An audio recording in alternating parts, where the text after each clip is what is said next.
Donc fondamentalement, il faut que l'enseignement connaisse également, il y a une hiérarchie des normes.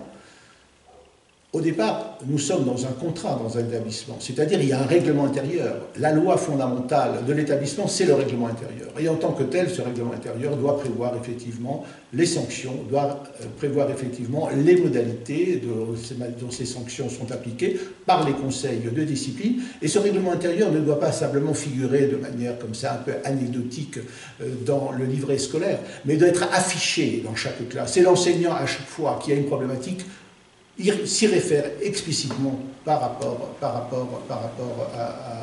à l'élève récalcitrant.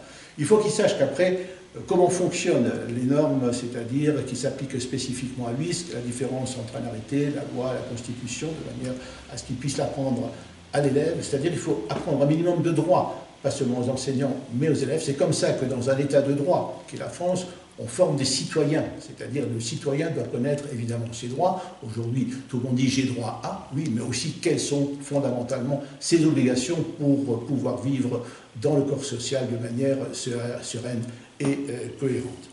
Enfin, je crois que, et ce qui est fondamental, c'est que l'enseignant puisse effectivement bénéficier d'une protection au niveau de sa mission de service public, au même titre d'ailleurs que devraient l'avoir par exemple les chauffeurs de bus, les pompiers, comme les policiers. C'est-à-dire que la défense de l'État par rapport à ces personnes qui sont essentielles dans le fonctionnement, il doit pouvoir bénéficier de cette protection dont bénéficient tous les agents de service public, notamment en disant que les peines seront aggravées quand on s'attaque à ces personnes-là.